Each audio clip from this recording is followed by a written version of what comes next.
Thank you, Mr. Chairman. Good morning, gentlemen. Thank you for your service, and thank you for being here so early in the morning.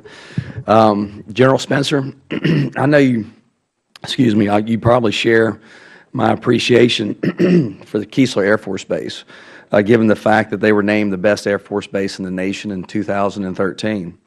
I had the opportunity a few weeks ago to speak with Secretary James and General Welsh and to invite them personally down to Keesler to see firsthand the fine facilities, the airmen, and our South Mississippi community. So I want to extend that invitation to you, and of course I always extend it to my colleagues as well and anyone who would like to come see Keesler Air Force Base. The latest Air Force budget proposal contains the third plan in 3 years to try to move the C-130J planes from Keesler Air Force Base. I fought to kill the first two previous proposals, and I'm going to continue to ask the hard questions for this third proposal, because quite frankly, this move doesn't make any sense. It doesn't make sense from a cost perspective, and it doesn't make sense from a readiness perspective. The latest proposal to send these planes and these airmen to Little Rock seems like it would cost $27 million just to move this unit. That doesn't even take into account the $58 million in construction investment that's been completed at Keesler in recent years in order to accommodate these planes. And then there's also the cost of retraining personnel for work on a completely different plane, and that also takes time. So in past hearings, I focused on the questionable cost of moving these planes, but I want to focus today on the readiness factor. And so my question to you, General Spencer, from a readiness perspective, how much time and use of these planes does the Air Force stand to lose if this move goes forward?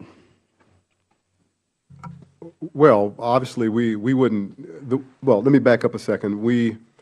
I think you've heard before, and that when we looked at every one of our weapon systems, as we looked at these reductions, and we did an analysis on each one and bounced those against campaign plans to see where we could take less risk.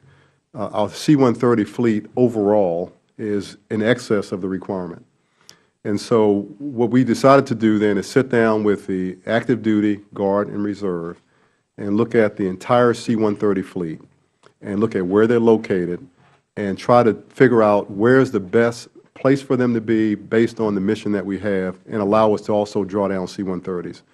And so based on that sort of chessboard, if you will, there was a holistic plan. General, Yes, not to interrupt, because I might want to ask a question of General Paxton.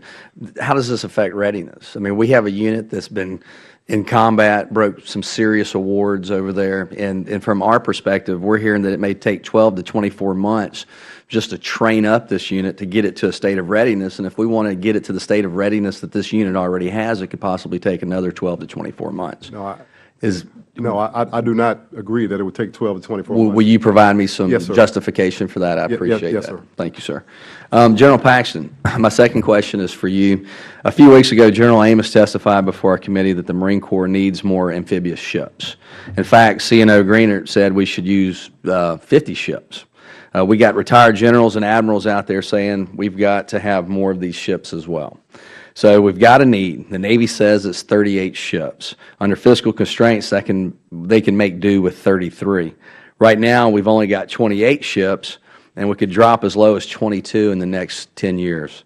We're not anywhere close to the 38, and certainly not anywhere near the 50. So I just want to know how, I mean, I understand how important these ships are to have survivable amphibious lift like the LPD. It's important to our Marines and our Navy personnel. And we've got to provide our service members with the capabilities they need. So my question is, does the Navy Marine Corps team require more amphibious lift?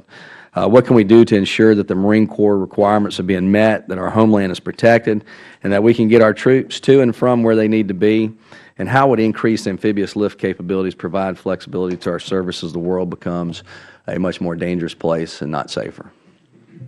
Thank you, Congressman Palazzo. And I believe the Navy and Marine Corps team are pretty close on this, and we've been fairly consistent. And if I could just add maybe a fine point to the numbers there. The most pressing set of circumstances for the Navy Marine team is the steady state demand requirement. And both Admiral Greenert and General Amos have been on record to say that, given the studies, it's somewhere between 48 and 54 is the optimal amphibious lift capacity that we need. 38 has to do with getting amphibious lift and getting our forcible entry element into the two major theater war plans. So we have accepted, the Navy Marine team years ago accepted 33 as a fiscally constrained goal. We are below that right now. We have 31 that are commissioned and on the waterfront, and then when you account for those that are in and out of maintenance, that's the loss.